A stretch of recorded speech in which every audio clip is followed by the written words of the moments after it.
अस्सलाम वालेकुम दोस्तों, कैसे हैं आप? उम्मीद करता हूँ आप लोग खैरियत से होंगे। अच्छा दोस्तों, आज मैं आपके लिए CS610 कंप्यूटर नेटवर्क्स के असाइनमेंट नंबर 1 का सॉल्यूशन लेकर आया हूँ। इसकी लास्ट डेट जो है वो 5th मई 2025 है। ठीक है जी? अच्छा दोस्तों, हमने इसमें क्या करना है कि हमने जब अपनी असाइनमेंट तैयार करेंगे ना, तो उसको वर्ड फाइल में सबमिट करना है अपने एलएमएस के ऊपर। यहाँ चंद क्वेश्चन हैं जो कि हमसे पूछे गए हैं। ऑब्जेक्टिव्स इससे क्या हैं कि ये चेक करेगा कि स्टूडेंट की जो फिज़िकल नेटवर्किंग की लेवल है वो कितना है। इसके अलावा अ, ईथरनेट और लैन टेक्नोलॉजीज़ के बारे में स्टूडेंट की नॉलेज कितनी है। और इसके अलावा लैन टेक्नोलॉजीज़ और cabling standard in the speed, इसके बारे में स्टूडेंट मतलब कितना अंडरस्टैंड करते हैं। तो सीधा यहाँ पर एक क्वेश्चन पूछा गया है और उसके बाद फिर वहाँ यहाँ हमें एक सिनेरियो दिया गया है। ठीक है? और उसके बाद यहाँ पर हर कोई 2 क्वेश्चन हैं जिसमें मज़ीद जो है 3-3 क्वेश्चन पूछे गए हैं। तो हम क्या करेंगे, पहले इस क्वेश्चन को रीड करते हैं। यहाँ कहते हैं कि हमारे पास एक कंपनी है, और आप एक नेटवर्क टेक्नीशियन है, और आप वहाँ पर एक ईथरनेट इस्तेमाल कर रहे हैं। नेटवर्क जो है कि 10 बेस टी ईथरनेट नेटवर्क है, ठीक है ना?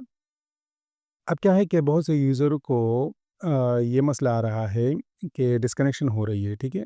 उनको, और ख़ासकर जब हम लार्ज फ़ाइल को सेंड करते हैं नेटवर्क के थ्रू, तो आप एक नेटवर्क एनालाइज़र को बुलाते हैं जिसको स्निफ़र कहा जाता है, और वो ये सारा कुछ देखता है कि एक तो कोलिजन रेट इसमें बहुत ज़्यादा है। सबसे पहले मैं आपको 10 बेस ईथरनेट ये मैं यहाँ दिखाना चाहता हूँ आपको कि ये असल में होता क्या है। इस तरह एक आपके पास हब या स्विच लगा हुआ है, ठीक है ना?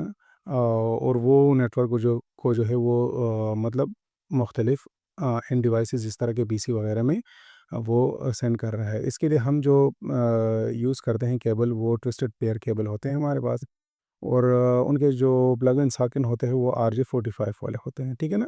तो ये हमारे पास 10 बेस टी नेटवर्क है।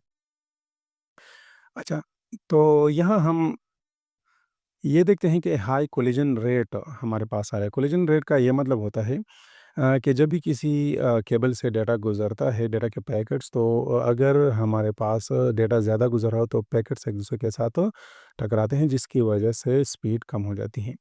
अच्छा, दूसरा क्या है कि several frames being dropped due to unknown protocol types. अच्छा, तो प्रोटोकॉल टाइप्स मुख्तलिफ वो अननोन होने की वजह मुख्तलिफ तरह के प्रोटोकॉल टाइप्स होते हैं, जिसकी वजह से फ्रेम्स जो ड्रॉप हो रहे हैं। फ्रेम्स हमारे पास क्या होता है, ये डेटा ट्रांसफ़र का हमारे पास एक यूनिट होता है, और उसके बाद फिर हमारे जो जितने भी कंप्यूटर कनेक्टेड हैं वो सेम ही टोपोलॉजी को यूज़ करें, मतलब वो सेंट्रल हब के साथ कनेक्टेड हैं, और वहाँ से केबल आए हुए हैं और इनके साथ लगी हुई हैं। तो अब हमसे यहाँ पर पूछे गए हैं सवालात कि आपने क्या करना है। हमारा पहला क्वेश्चन जो है, what could be causing the high collision rate in this setup. अच्छा, इसकी वजह क्या है? तो हमने इसकी जो वजह बयान की है वो हमने हब जो यूज़ किया हुआ है, ठीक है ना? इसमें 10 बेस टी ईथरनेट नेटवर्क में।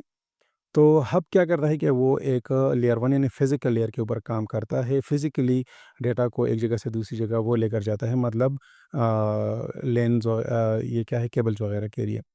और फिर क्या करता है कि इस डेटा को वो ब्रॉडकास्ट करता है हर एक पोर्ट को, ठीक है ना? और वहाँ से फिर ये जाता है उधर।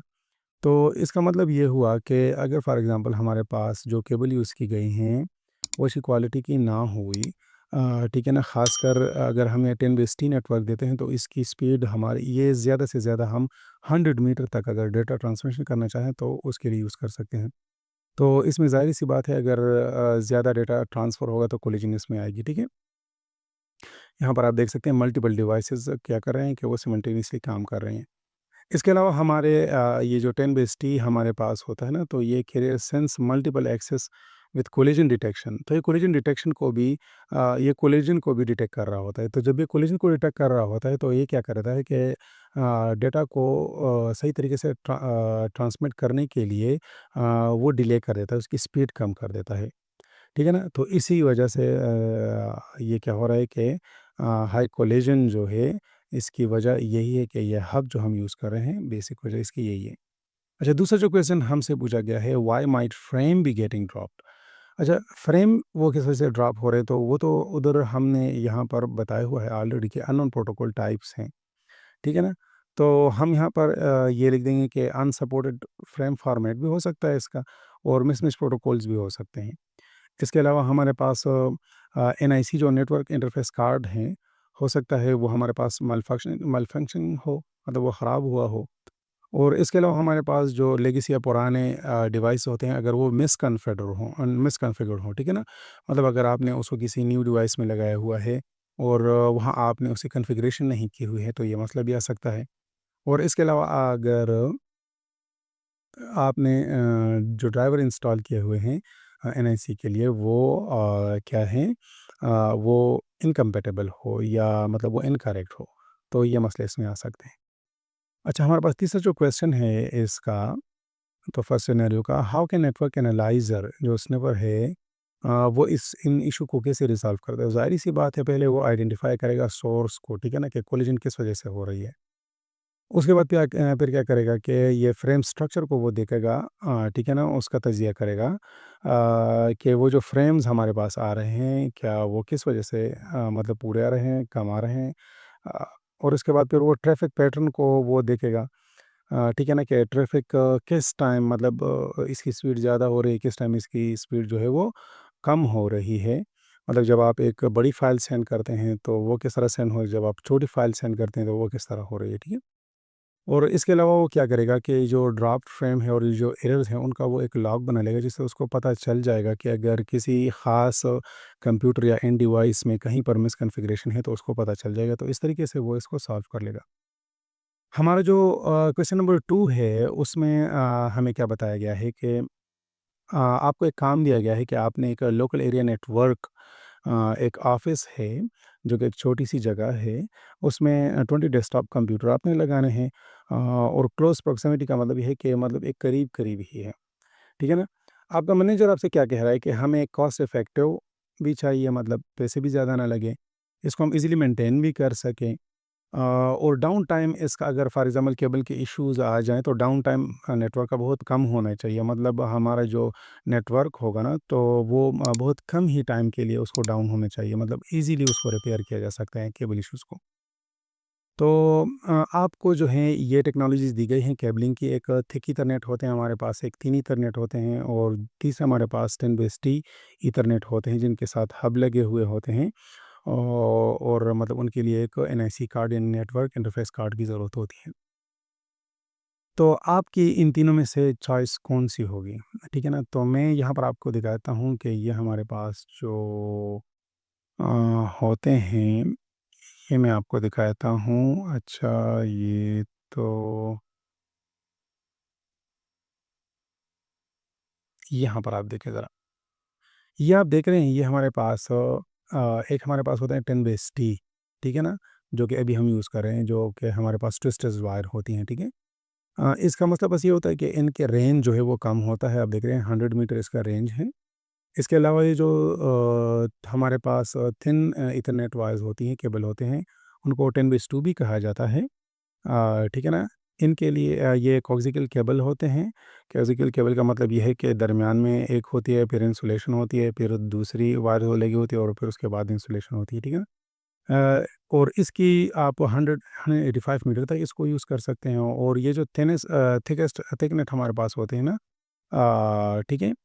हमारे पास जो वायर होते हैं, तो ये 10/5 होती हैं। तो इसमें होता ये है कि बहुत हेवी होते हैं ये वाले, ठीक है ना?